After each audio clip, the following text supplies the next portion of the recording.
bienvenue sur ma chaîne La Bibliothèque de Riel. Aujourd'hui on se retrouve pour une nouvelle vidéo Enfant Star. Alors pour ceux qui ne connaissent pas le principe des vidéos Enfant Star, c'est une vidéo dans laquelle je raconte l'histoire d'une personne qui a été très célèbre durant son enfance et je raconte comment ça a impacté sa vie, les petits dramas, enfin bref, vous connaissez. J'en ai déjà fait 3, une sur les jumelles Hudson, une sur Macaulay Culkin et une sur Johnny Sweetin. Toutes ces célébrités, c'était des personnes dont j'avais entendu parler, en tout cas j'avais entendu qu'il leur était arrivé quelque chose après leur enfance. Là je vais vous parler d'une personne dont je ne savais pas du tout qu'elle avait mal vécu sa célébrité et vraiment j'ai découvert des choses incroyables en faisant mes recherches, vous allez être choqués. Aujourd'hui je vais vous raconter l'enfance sacrifiée de Drew Barrymore. Alors pourquoi l'enfance sacrifiée? Eh bien vous allez le comprendre parce que vraiment ses parents ont joué avec sa vie d'une façon incroyable. Donc comme d'habitude j'ai pris des notes, j'ai fait énormément de recherches pour cette vidéo parce que Drew Barrymore je la connaissais pas tellement. J'ai vu un seul film avec elle, c'est E.T. l'extraterrestre, je pense un des films les plus connus qu'elle ait fait. Vous savez, elle joue cette petite fille qui parle souvent avec l'extraterrestre et qui a notamment cet échange ultra connu où ensuite E.T. lui dit téléphone maison. C'est donc cette petite fille là, je vous mets une petite image d'elle, c'est Drew Barrymore et j'ai découvert son histoire qui m'a choquée. Au début je faisais juste ça pour me renseigner parce que c'est toujours, enfin c'est vraiment un thème qui me touche beaucoup et donc je trouve ça ultra intéressant. Mais quand j'ai découvert son histoire entre addiction, maltraitance, négligence, j'ai été obligée de vous en parler. Donc on commence l'histoire de Drew Barrymore. Tout commence le 22 février 1975 quand Drew Barrymore naît et elle commence à jouer et à avoir une vie de petite célébrité très tôt. Parce qu'à 10 mois sa mère l'inscrit à des castings et à 11 mois elle commence à jouer dans des pubs. Entre ses 11 mois et ses 6 ans à peu près, elle va jouer dans énormément de pubs, dont voici quelques extraits. This is a baby, and this is a baby. Never done this before. Why me? Poor baby, I wish I knew some magic. Donc elle enchaîne vraiment les pubs, elle en fait énormément et à partir de ses 5-6 ans, elle commence à faire des interviews. Et elle raconte une anecdote qui peut paraître très mignonne mais qui est en réalité un peu creepy. Pourquoi? Elle raconte quand on lui demande si c'est elle qui a choisi d'être célèbre, de faire des pubs, etc. Elle dit oui, j'avais 10 mois, j'ai regardé une pub à la télé et j'ai dit à ma mère que je voulais faire ça. Elle m'a dit que c'était un peu compliqué, mais on a parlé, elle a accepté de m'inscrire à un casting. Bon, ça paraît ultra mignon, surtout dans la bouche d'une petite fille de 6 ans.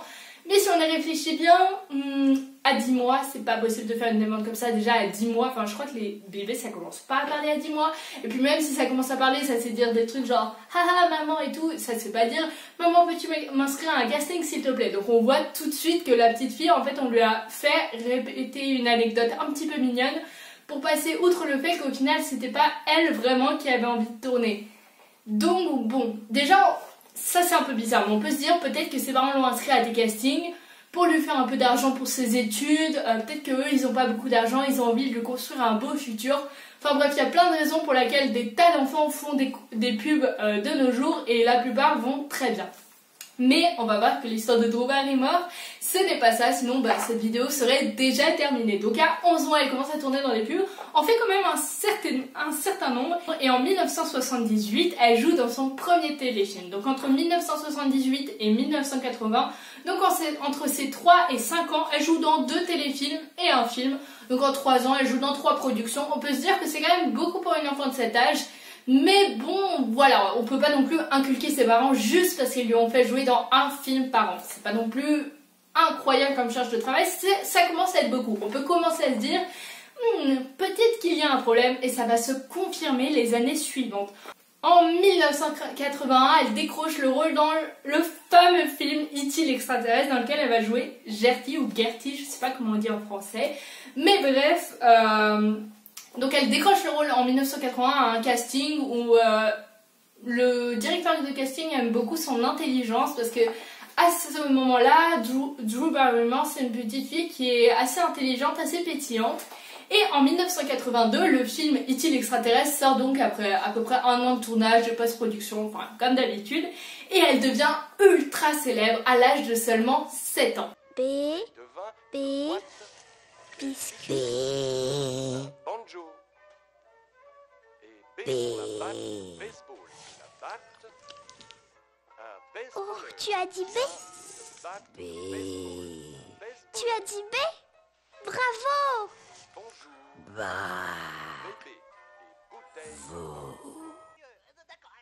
Téléphone. Téléphone. Téléphone. Téléphone. C'est là que les interviews commencent assez normalement, enfin c'est quand même un gros film, E.T. l'extraterrestre, je pense que tout le monde en a déjà entendu parler, même si on l'a pas forcément vu, mais c'est un film qui marque, c'est un film qui a marqué sa période. Donc en 1982 il sort, Drew Barrymore commence forcément à faire des interviews. Elle avait déjà fait quelques interviews avant, si vous vous rappelez bien, je vous avais raconté qu'elle avait fait des interviews par rapport aux deux téléfilms et aux films, mais c'était des mini-interviews qui s'étaient toujours très bien passées et on avait toujours remarqué Drew Barrymore pour son calme, son intelligence. À 7 ans, ces interviews, elles changent beaucoup. Pourquoi? Elle est surexcitée, elle fait beaucoup des remarques qui ne se font pas. Même pour une enfant, elle fait des remarques comme si elle n'avait pas de self-control, comme si elle n'avait pas de barrière dans son esprit entre son conscient et son inconscient. C'est quoi cette barrière? En gros, on a tous une barrière qui fait que des fois on pense à des choses, mais on ne les dit pas parce que notre cerveau dit « Ok, c'est quelque chose que je ne peux pas dire en public ». Sauf que elle, quand elle est en interview, on a l'impression qu'il n'y a pas cette barrière. Et ça, c'est très bizarre. D'ailleurs, quand elle a 7 ou 8 ans, donc c'est quand même un âge qu'on appelle l'âge de raison, où on commence à savoir se contrôler. Elle est en interview et en fait ils lui ont mis un petit dentier parce qu'elle a perdu plein de dents, c'est pas facile pour parler. Et elle enlève son dentier en interview, elle le pose juste à côté de l'intervieweur, genre sa main est là, elle le pose là. Et elle dit « Ah j'en peux plus, on m'a forcé à le mettre, j'en peux plus de ce dentier, je vais le laisser ». Elle arrête pas de le toucher, de le reprendre, de le reposer. L'intervieweur est un peu gêné et vraiment pendant toute cette interview, on a l'impression qu'elle est bizarre, qu'elle n'est pas comme avant. Pour ceux qui ont vu les vidéos avant E.T. et les vidéos après E.T., ils trouvent ça très très bizarre. Et bien je vais vous dire pourquoi elle était bizarre. Je ne fais pas durer le suspense, ça sert à rien. C'est une histoire tellement horrible. En fait, elle l'a raconté dans un livre qu'elle a écrit quand elle avait la vingtaine à peu près, qu'à partir de ses 7 ans, ses parents ont remarqué qu'elle allait faire des interviews énormes grâce à E.T., genre vraiment sur des plateaux télé énormes, en direct parfois, et ils avaient peur qu'elle dise des choses qu'elle ne puisse pas contrôler. Donc ils ont un peu peur du côté pétillant de leur petite fille et ils la droguent avant plusieurs interviews dans l'espoir en fait de la calmer, sauf que ça marche pas très bien. Et ce que je vous ai dit, la frontière entre le conscient et l'inconscient, eh bien elle s'efface grâce à l'alcool et la drogue. Et justement quand ses parents ont drogué Drew Barrymore, ils l'ont juste rendue plus excitée et moins capable de contrôler ce qu'elle disait. Et ils s'en rendent compte après quelques interviews et arrêtent de la droguer. Mais entre ses 7 et 8 ans, Drew Barrymore a été droguée plusieurs fois par ses parents pour qu'elle soit calme en interview. Ce qui est affreux parce que avant qu'il la drogue, elle allait très bien. Elle faisait parfois des petites blagues. Une fois, elle est tombée sur scène. Mais bref, des choses qui sont normales dans la vie d'une enfant de 5-6 ans. Et à 7-8 ans, elle devient totalement incontrôlable en interview, et tout simplement parce qu'elle est droguée par ses parents, et du coup elle a plus de self-control, elle n'arrive plus à se retenir de dire des choses. C'est pour ça qu'elle a enlevé son dentier, c'est pour ça qu'elle a fait des tas de choses en interview. J'ai décidé de ne pas mettre d'image de ces interviews, parce que déjà on peut les trouver sur internet, vous tapez Drew Barrymore, interview, 7 ans, etc. et vous verrez. Mais je trouve qu'en fait c'est assez désolant de se dire qu'à ce moment-là elle était droguée. Donc vraiment...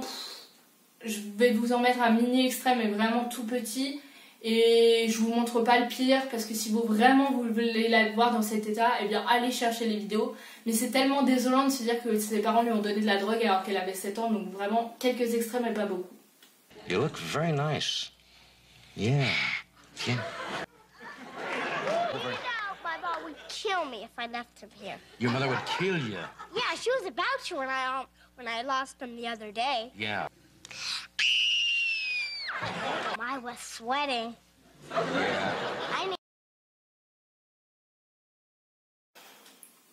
Donc la célébrité ne s'arrête pas là pour Drew Barrymore malgré ses quelques petits accros en interview. Elle continue d'être très connue, elle continue d'être cette petite fille pétillante qui a très bien réussi dans E.T. l'extraterrestre et elle tourne donc dans plusieurs films.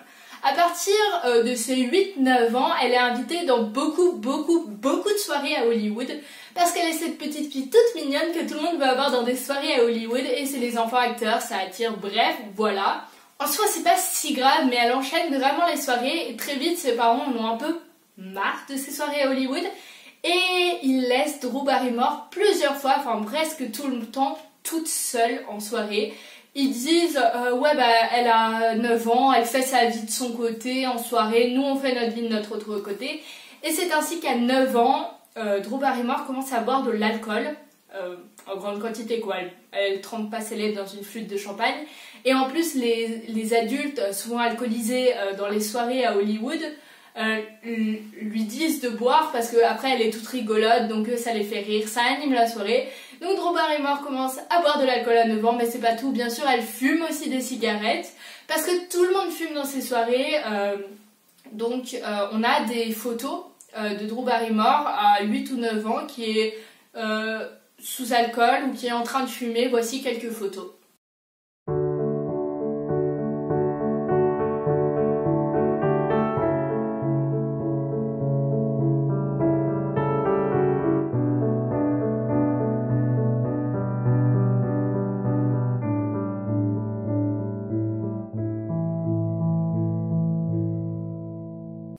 Mais ça s'arrête pas à l'alcool et aux cigarettes parce qu'à 10 ans, Drew Barrymore commence à prendre du cannabis, donc elle fumait du cannabis, ce qui est quand même un pas au-dessus. Et à 12 ans, elle commence à prendre de la cocaïne et elle tombe dans les addictions, alcool, cigarettes, cocaïne, cannabis, enfin bref, c'est un cocktail incroyable pour une enfant qui a à peine 12 ans, enfin vraiment, elle commence la cocaïne à 12 ans. Enfin, en tout cas, c'est le premier souvenir qu'elle a de la cocaïne. Ça a peut-être commencé avant, mais elle s'en souvient pas. Donc, je vous ai montré quelques photos de Drew Barrymore, alcoolisée, droguée même peut-être. Et ces photos, il n'y a pas que vous et moi qui les ont vues. Elles ont beaucoup circulé à ce moment-là. Et donc, forcément, elles ont fait une mauvaise réputation à Drew Barrymore parce que, les gens trouvent ça choquant qu'elle ait 10 ans et qu'elle soit en train de boire. Mais en fait, ils se disent pas, ok, c'est choquant qu'elle soit en train de boire, donc on va s'en prendre à ses parents, donc on va s'en prendre aux gens qui lui font boire de l'alcool. Ils se disent, non, elle a 10 ans, elle est en train de boire, détruisons sa vie. Vraiment, elle est jugée de partout, alors que c'est pas elle la responsable. Quand t'as 10 ans et que tu bois de l'alcool, c'est pas de ta faute. C'est la faute des adultes qui n'ont pas su te protéger. Et ça, les gens ne comprennent pas. On est dans les années 80, c'est quand même quelque chose qui est beaucoup moins puni qu'avant. On n'a pas le même regard qu'aujourd'hui, quoi.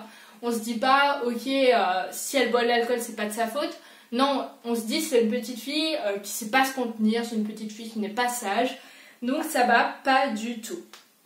Et tous ces faits-là, 9 ans, alcool, 10 ans de drogue, etc., ils sont confirmés par Drew Barrymore et sa mère. Quand elle a 15 ans, elle fait une interview à Oprah et elle confirme tout ça, elle confirme les âges. Et Oprah, assez choquée, dit à la mère de Drew Barrymore, mais pourquoi en fait vous l'avez laissée toute seule? Pourquoi vous n'avez pas vu qu'elle prenait de l'alcool, de la drogue? Pourquoi vous n'avez pas eu peur pour elle? Et la mère de Drew Barrymore répond, eh bien écoutez, quand on arrivait en soirée, elle partait de son côté et chacune de nous faisait sa vie. Elle était assez grande pour prendre ses propres décisions. Et non quoi. T'as 10 ans, t'es pas assez grand pour choisir. Et en plus, c'est vrai que les autres gens autour de Drew Barrymore, ils la poussent vraiment à boire, ils la poussent à prendre de la drogue. Parce que, c'est tellement drôle, une petite fille qui ne va pas bien. Donc vraiment, c'est une vie affreuse. Drew Barrymore a 12 ans, donc les photos d'elle bourrée, droguée circulent. Et assez vite, elle se fait une réputation de mauvaise fille, de fille à ne pas fréquenter. Et elle arrive plus trop à trouver des rôles. Et sa mère, qui est aussi son agent, donc la personne qui s'occupe de sa carrière, lui dit « Ne t'inquiète pas, j'ai une solution pour contourner ça. » Et vous vous en doutez, c'est pas du tout une bonne idée.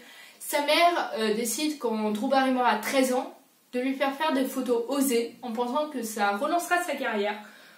Bon, je vous en montre quelques photos, mais je pense que vous allez comprendre que ça permettait pas de relancer sa carrière, que ça permettait juste de détruire encore sa réputation et de détruire sa vie. C'est des photos où elle est quand même en culotte, et pas en petite culotte. Enfin, vous avez compris que c'est des photos, voilà, quelques photos.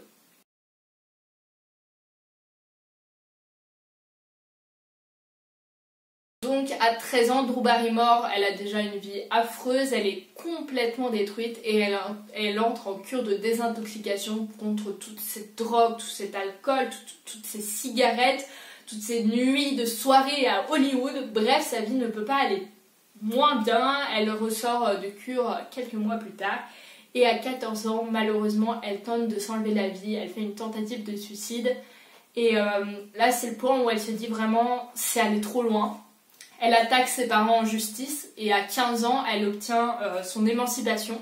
Si vous vous souvenez bien, Macaulay Culkin, dans la vidéo de Macaulay Culkin, avait fait la même chose. À 16 ans, il avait obtenu son émancipation. Donc quand tu obtiens ton émancipation, ça s'appelle une majorité anticipée. En France, c'est à partir de 16 ans. Aux États-Unis, c'est à partir de 14-15 ans, surtout dans les années 80.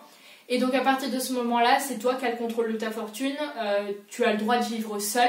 Tu as le droit de prendre toutes tes décisions, donc si tu veux te marier, c'est possible, si tu veux... Enfin bref, vous voyez, c'est vraiment T'es majeur, mais t'as pas l'âge. Mais t'as tous les droits d'une personne majeure. Donc, Drew Barrymore a 15 ans, elle est émancipée, elle vit seule à New York dans un appartement qu'elle paye elle-même. Enfin vraiment, elle a une vie, enfin voilà. Alors que, rappelons-nous, un an plus tôt, elle tente de se suicider, 2 ans plus tôt, elle est en cure de désintox. Est-ce que c'est bien de la laisser toute seule ? Non, je dis pas que les juges auraient dû la laisser à la charge de sa famille parce que très clairement, qu'est-ce qu'ils auraient fait d'elle? À 12 ans, ils lui donnent de la cocaïne, à mon avis, à 15 ans, ils la prostituent. Enfin, vous voyez, ils étaient vraiment sans limite. Et du coup, forcément, c'était bien de l'enlever de la charge de ses parents, mais ils auraient dû lui trouver un tuteur ou la placer dans un foyer. Enfin bref, il y avait d'autres solutions que la laisser totalement toute seule. Forcément, à 16 ans, elle se sent mal, elle est seule, elle vit dans la solitude, elle se sent pas bien, elle sait pas quoi faire, elle est trop jeune pour gérer ça. Et elle tente de retourner chez elle et sa famille la rejette. C'est pour elle un gros coup au cœur, elle va plus du tout bien. Et à 17 ans, elle tente à nouveau de se suicider, elle ne réussit pas. On veut qu'elle aille en cure de désintoxication, elle refuse et elle est donc internée en hôpital psychiatrique. Donc entre 1978, donc le début de sa carrière, elle avait 13 ans, et 1990, l'année où elle est devenue majeure à 15 ans et donc qu'elle a commencé à prendre ses propres décisions, donc à choisir ses contrats, à partir de là on peut plus dire qu'elle a été forcée à filmer. Donc entre ses 3 et 15 ans, sur une période de 12 ans, elle a joué dans 7 films, 4 téléfilms, 4 séries télévisées. Ça fait un total de 15 productions en 12 ans. En plus de ça, elle a fait quelques épisodes en guest star, un nombre incalculable de pubs qu'on a vu entre ses 11 mois et ses 4-5 ans. Elle a fait beaucoup d'interviews, des tonnes de photos, elle a fait des produits dérivés, enfin bref, elle a fait tout ce qu'une enfant peut faire à cet âge-là. Elle a peut-être fait des albums, enfin je sais pas, mais bref, elle a écrit des livres, enfin vous voyez, elle a fait tout ce qui était possible et qui pouvait ramener de l'argent. Donc c'est quand même un nombre de productions incalculable, surtout que je m'arrête à ses 15 ans, mais il y a des contrats en fait qui ont été signés quand elle était encore sous la charge de ses parents et qu'elle a été obligée de faire, donc 1 an plus tard, et tout ça j'ai pas compté parce qu'on sait pas quel contrat elle a signé quand elle était mineure, quel contrat elle a signé quand elle était majeure, donc je me suis arrêtée au moment où elle est devenue majeure en fait, mais il y a quelques contrats qu'elle a sûrement dû faire alors qu'elle en était obligée sans peut-être le vouloir. Donc ça, c'est très difficile, elle a une enfance totalement sacrifiée par ses parents qui en fait s'en foutent. Tant qu'elle rapporte de l'argent, ils la laissent faire ce qu'elle veut, tant pis si elle est droguée. Lui faire une cure de désintox, ça prendrait trop de temps. Ça l'empêcherait de tourner des films, ça l'empêcherait de faire des photos. Donc bref, il la laisse faire sa vie. Après sa majorité, on va parler un peu de comment elle a réussi à se relever. Donc elle a eu du mal à se défaire de sa réputation de mauvaise fille parce qu'elle avait fait des photos très osées à seulement 13 ans. Elle en a fait des pires à 15-16 ans. Et elle essaye de jouer de sa réputation de mauvaise fille. Elle se dit ok, on m'a dit que j'étais une fille qui n'était pas respectable, je vais essayer d'utiliser ça. Sauf qu'elle l'a mal utilisé. Elle a joué plusieurs rôles de prostituée, elle a posé nue dans Playboy, enfin bref, pour ceux qui ne connaissent pas, Playboy c'est un magazine pornographique, donc voilà, en fait elle a voulu jouer de ça, mais elle s'en est pas très bien sortie parce que ça a encore plus terni sa réputation. Au bout d'un moment, elle se rend compte que c'est plus possible, elle décide de se relancer dans le cinéma, elle se dit que ça va prendre du temps, mais que petit à petit, elle va se défaire de sa réputation, aussi des films dans lesquels elle a joué. C'est vrai qu'elle a plus 6 ans, Elle est plus la mignonne petite fille de E.T. Maintenant, c'est une vraie personne qui a peut-être pas envie de faire les mêmes projets, qui a peut-être pas envie de faire les mêmes genres de scénarios. Et elle se dit, ça va prendre du temps, ça va prendre peut-être des années, mais je vais me détacher de tout ça et je vais me refaire une carrière. Et c'est son choix de continuer à filmer. Donc peut-être qu'elle aimait vraiment ça quand elle était petite, mais ça a été maltraité. Il y a des façons de faire tourner un enfant qui ne sont pas celles-là. Et donc petit à petit, elle connaît à nouveau le succès. Ça prend un peu de temps parce qu'elle décide de recommencer à jouer dans les années 95 à peu près. Et en 2000-2010, elle connaît à nouveau le succès, notamment dans Charlie et ses drôles de dames, Scream, Batman Forever et Amour et Amnésie. Mais elle fait d'autres films qui sont salués par la critique, qui ne sont pas des énormes succès, mais qui sont quand même très bien vus. Elle n'a pas fait de gros navets, elle n'a pas fait de gros flops. Elle a eu beaucoup de chance. Une fois qu'elle a repris sa carrière en main, vraiment elle s'y est tenue, elle a fait attention. Je sais pas si vous avez remarqué, mais souvent les personnes qui ont été enfants stars, elles ont beaucoup de difficultés dans leurs relations amoureuses. On avait vu que les jumelles Olsen, par exemple, sortaient avec beaucoup d'hommes âgés, s'étaient mariées plusieurs fois. Jodie Sweetin avait été divorcée 3 fois. Macaulay Culkin s'était marié pour la première fois à 17 ans. Et bien sûr, Drew Barrymore n'échappe pas à la règle. Elle se marie à 19 ans. Elle divorce à 24 ans. Elle était mariée à un barman, donc elle reste mariée 5 ans avec lui. 2 ans après son divorce, elle se remarie pendant seulement quelques mois, de ses 26 ans à 27 ans. Elle est mariée à un comédien. Et ensuite, de ses 37 ans à ses 41 ans, pendant 4 ans, elle est mariée à un consultant avec qui elle a 2 enfants.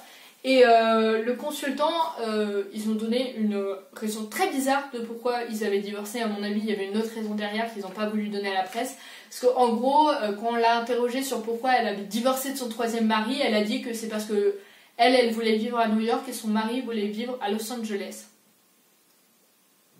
Je ne pense pas que ça soit ça. Souvent, on ne divorce pas du père de ses enfants, avec qui on a été pendant 4 ans, juste parce qu'on n'a pas envie de vivre dans la même ville. Donc je pense qu'il y avait autre chose. Sûrement tout simplement qu'il y avait des conflits, etc. et qu'ils n'ont pas voulu en parler à la presse. Mais bon, l'histoire qu'ils ont racontée était totalement débile. Donc on voit que mariée pour la première fois à 19 ans, elle a quand même vécu 3 divorces, elle a eu 2 enfants avec le même homme. Mais voilà, c'est un truc vraiment d'ancien enfant star, j'ai l'impression. Ce besoin de rechercher en fait un peu le frisson dans la relation amoureuse, d'avoir en fait envie de pas s'ennuyer. J'ai l'impression que les enfants stars, ils ont vécu tellement de choses pendant leur enfance que forcément ils vont faire des conneries après et forcément ils vont rechercher à ce que toujours il y ait de la nouveauté, à jamais s'ennuyer parce qu'ils ont déjà vécu tellement de choses dans leur vie que eux ils savent qu'ils n'auront plus jamais besoin de travailler de leur vie parce qu'ils sont riches. Et du coup ça doit être très difficile de se dire ok, j'ai 20 ans, je suis riche, qu'est-ce que je fais maintenant? Est-ce que je vais me marier? Est-ce que je vais rester mariée alors que mon mari aura peut-être besoin de travailler? Enfin, vous voyez, ça doit être très compliqué. En fait, à 19 ans, ta vie, elle est scellée. Enfin, t'as déjà une réputation aussi. Et qu'est-ce que tu peux faire après ça? Et donc, voilà. Drew Barrymore, elle n'a pas eu d'histoire particulièrement horrible avec les paparazzi. À part que, bien sûr, on a pris beaucoup de photos d'elle pendant toutes ces soirées alcoolisées à Hollywood. C'est vrai qu'il y a énormément de photos. Même sans faire exprès de chercher, parce que moi au début j'avais pas prévu de faire de cette histoire une histoire enfant star sur ma chaîne YouTube.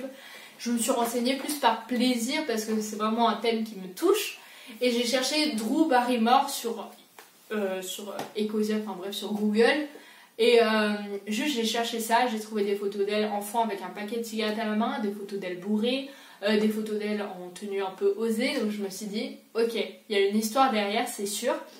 Et là, forcément, ça m'a passionnée, et surtout quand j'ai vu ce que ses parents lui avaient fait subir. Donc au début, je vous avais dit pourquoi l'enfant s'est sacrifié, parce que pour moi, ses parents, ils l'ont vraiment vu comme une machine à argent, comme une machine à succès, à célébrité. Et ils n'ont pas pensé à elle, ils ont juste pensé à eux, à leur égoïsme, en fait, à leur envie de réussir. Et c'est pour ça que j'ai appelé ça l'enfant sacrifié. Pour les autres, c'était la sombre histoire, l'histoire terrible. Parce que en fait, les parents n'avaient pas toujours volonté de nuire. Pour les jumelles Olsen et pour Jodie Sweetin, les parents n'avaient pas une volonté de nuire. Pour Macaulay Culkin, si. Mais là, vraiment, j'ai eu l'impression que ses parents s'en foutaient d'elle. Et c'est pour ça que j'ai voulu faire cette vidéo, parce que j'ai trouvé ça tellement incroyable. Et surtout, j'en avais jamais entendu parler. J'avais jamais entendu ah oui, la fille dans E.T., tu sais pas ce qui lui est arrivé. J'avais jamais entendu parler de ça et c'était donc important pour moi d'en parler. Et j'espère que cette vidéo vous a plu. Moi, cette histoire, elle m'a beaucoup touchée parce que je me dis c'est incroyable de faire vivre ça à un enfant. En plus, quand on sait à quel point l'alcool et la drogue, ça dévaste l'organisme, on se dit cette fille, elle va sûrement avoir des maladies plus tard, des problèmes de santé, et ça à cause de ses parents. Donc c'est quand même incroyable quand on sait qu'à 7 ans, elle était droguée pendant les interviews. On se dit mais c'est incroyable. Donc voilà, moi c'est une histoire qui m'a beaucoup touchée. J'espère que j'ai réussi à vous faire transparaître ça à travers cette vidéo. J'ai mis beaucoup moins de vidéos que d'habitude, beaucoup moins d'interviews, parce que en fait, je me sentais pas le cœur de mettre des vidéos en fait, parce que ça se voit tellement qu'elle va mal que je me sentais pas de les mettre. Donc j'en ai mis quelques-unes bien sûr, parce que le but c'est aussi de vous montrer la réalité, mais je pouvais pas tout mettre parce qu'il y a des vidéos où elle est tellement en train de pleurer que je pouvais pas, ça me fendait le cœur. Donc voilà, quelques vidéos, quelques interviews, j'ai essayé de faire au mieux, j'espère que cette vidéo vous a plu. Les vidéos en Foster, c'est toujours pour moi énormément de travail de recherche, de montage, parce que c'est un montage qui est très long, qui me prend 4-5 heures à peu près, de regarder des interviews, de lire des articles, mais c'est un travail que j'adore parce que ça me passionne tellement ces histoires. Si cette vidéo t'a plu, tu peux pour m'encourager mettre un like, commenter et t'abonner à ma chaîne YouTube, ça me fait toujours ultra plaisir. Et voilà,